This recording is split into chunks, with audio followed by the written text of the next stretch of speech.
everyone, welcome back to my channel, and if you are new, welcome. My name is Meg, and today I'm going to show you a tutorial on how to get this eye look.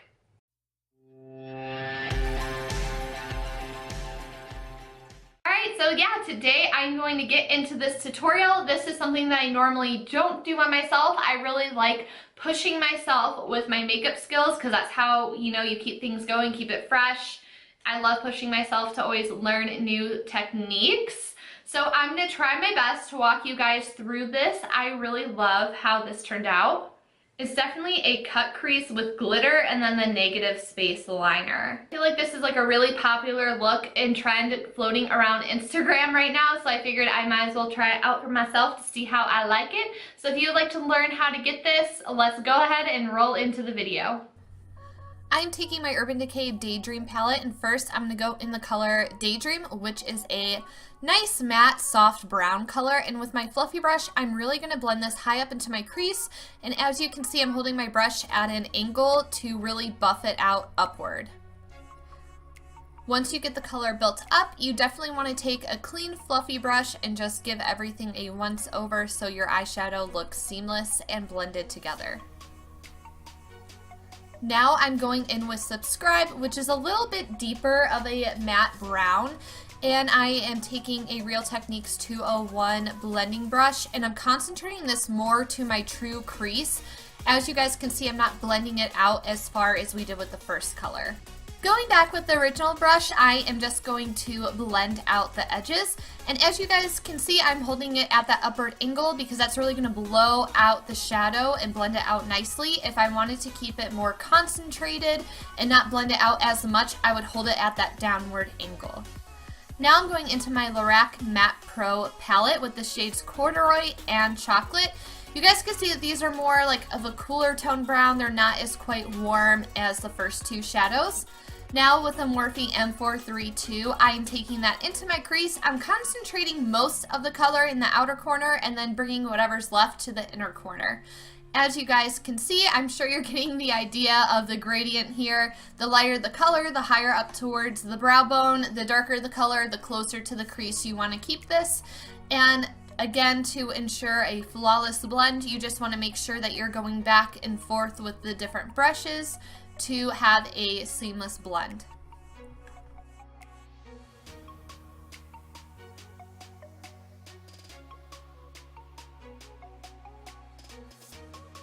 This is the Firma 201 blending brush. It's pretty flexible and I love the oval shape. It is perfect for the outer corner of my eye. So I'm taking Chocolate, which was that darkest brown color from the Lorac palette, and I'm just going to work on wiggling that dark color throughout my crease. Again, same process, depositing most of the color on the outer edge and taking whatever's left to the inner corner. And again, as you guys have been seeing me do, the key to most makeup looks is blending, so you just want to make sure that you're taking your time and blending out the edges and making sure everything looks nice and smooth and flawless.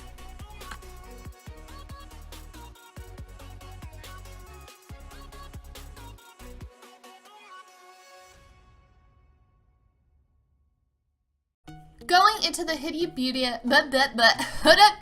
Desert Tusk palette, I'm taking the orange shade Blazing. This is a matte orange. It's beautiful. I wanted to tie the orange into the crease the slightest bit, so I picked up hardly anything onto the 201 Real Techniques blending brush and just added that in. You guys can see the difference of what that added to the look. It kind of tied back in the warm tones. So this is a Sonia Kashuk 110 flat brush. I love this for carving out my cut crease, and of course I'm using my Tarte Shape Tape to do so. This concealer is really opaque and thick, so that's why I personally love using it for cut crease tutorials. I'm going to do my best to walk you through a cut crease. So as you guys can see right there, you can see that line on the left side of the screen. Basically where I circled and filled in, you can see that line, and that's your guide for doing the cut crease. You don't want to really go above that line, so you definitely want to go in with a light hand. You can use smaller strokes if you're new to this, and you just slowly want to build your way across the lid. With a cut crease, you can either do the full lid covered in concealer, or you can do just a fourth of the lid, half the lid. It's really up to you. Today we are doing full cut crease, so I am going to extend this across my entire lid.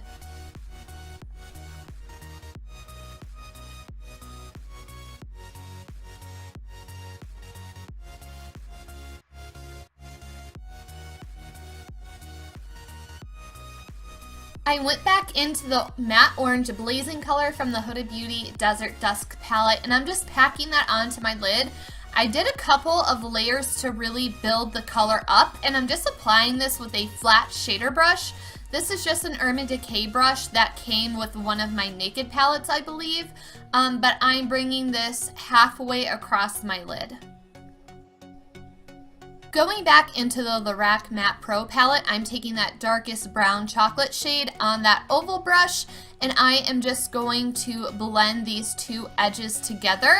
I'm not super worried about getting it as close to my lashes as I can because we're going to be carving that back out with concealer in just a little bit. But right now I'm just trying to marry the two colors together and work on building up that outer corner. To help blend that color a little bit better, I'm going back into the Subscribe color from the Daydream palette on the Morphe M432 blending brush, and I am just going to put that over both the orange and the chocolate color.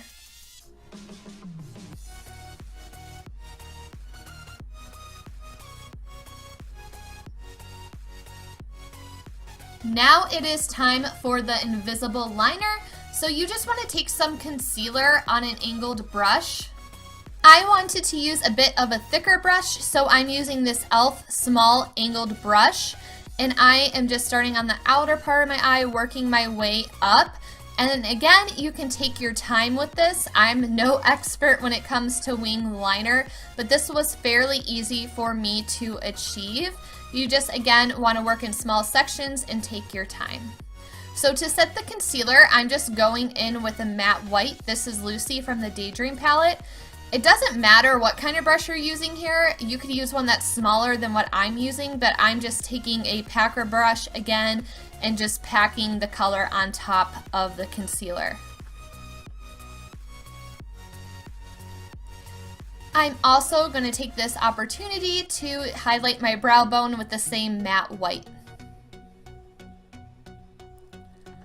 For the fun part, this is the Urban Decay Heavy Metal Liquid Glitter Liner in the shade Midnight Cowboy. If you guys haven't tried out these Urban Decay liners yet, you're missing out. You don't need any special brushes because the brush is thin enough for this part of the look. So I am just going to go on the very outer edge of that wing and do a line, as you guys just saw. Of course, you guys can build this up to be as opaque or as sheer as you want it to be, but I sincerely suggest that you check out these liners. There's really nothing like them out there. So now I just wanted to add a little bit more glitter to the inner part, so I'm just following where we ended that cut crease, and I'm almost going to connect it to the wing, but I'm going to stop right before. I thought that this was a really cool design aspect, and it made the eye look more interesting, and it just sort of elevated it. Alright, big tip with this liner and any other glitter product, you want to make sure it's dry before you open your eye, or you could risk transferring the product. However, once this liner is dry, it doesn't budge, it doesn't move, it doesn't flake off. So this is what we're left with. I just popped on some mascara off camera. And then now to finish off the lower lash line, we are going to sort of mimic what we did on the upper part of the eye. So first I'm going to go in with Daydream, and then I'm going to add Subscribe just like we did the first time. This is the Morphe E36. This is like a pencil brush. I love this for smudging out my lower lash line. When it comes to the lower lash line, it's up to you how dark and smoky and how much you want to smudge the shadows out. I like to do it a pretty moderate amount, so here I am just building up that first Daydream color. To help blend that out, I'm actually taking the brush that came with the Daydream palette. This is just a fluffy, smaller, fluffier brush, and I really enjoy using this to smoke out my lower lash line. It makes it so much easier, and my lash line looks a lot more flawless with this technique.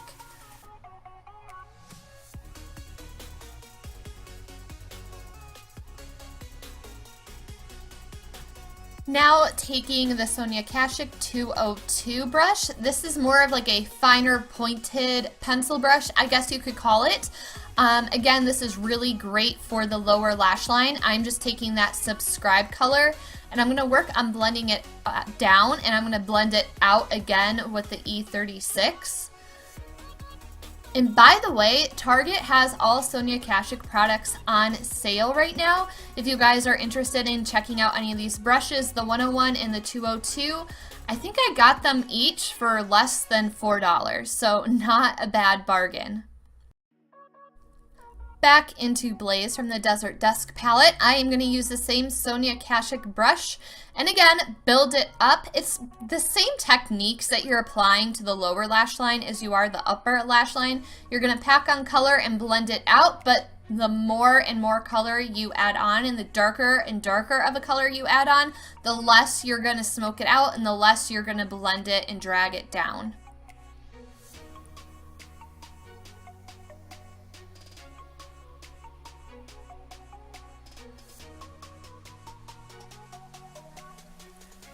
And of course, we have to go back to the chocolate shade from the Lorac Matte Pro palette, and here I'm using the actual Morphe M432 brush. I had been saying this when I was talking about the blending brush. The blending brush that I used earlier is the Morphe M433 blending brush. Way to go, Meg. So as you guys can see, I'm really hugging this close to my lash line, and then again I'm going to blend it out with the Morphe E36. I know I could cut this tutorial down, but I just really wanted to show you guys how much blending is involved with these makeup looks, and I hope that it can help you better follow these tutorials. So for my lower lash line, I love the MAC Extend and Play Giga Black Mascara. This was made for your lower lashes. It really adds a lot of length and volume to them, and it's so easy to get to your lower lashes with this mascara wand. For falsies today, I'm using the Ardell 120 Demi Lashes. I definitely love more of a natural looking lash, but if you want something more dramatic, you can totally go for that. It's just all with personal preference. For lips, I'm taking my Tarte's Lip Paint Sample in the shade Rosé. I love the formula. It's matte, but it's not super drying. And I also really enjoyed the color with my skin tone, and this ended up being kind of a monochromatic makeup look without me even planning it out. Alright, you guys, so I popped my lashes on and I have my lips on, and I think I'm done with this tutorial. I really like how the lip color goes. It kind of like matches with like this orange. By the way, I totally wish that this looked more orangey than it does red. I think on camera it's picking up more orange, but in person it definitely looks more like red, like a burnt red, like a burnt orange color. But yeah, I really like how this turned out. I think that this look is super fun and neat. I never really did a look before with like the negative space liner and adding the glitter. It's just so much fun. I really enjoy pushing myself into trying out different techniques I've never done before. So I'm really satisfied and happy with how this turned out. So don't forget to give me a thumbs up if you like this video. Share it with your friends if you want. Leave me a comment down below what you would like to see from me next. Thank you guys so much for watching, and I will see you next time. Bye guys.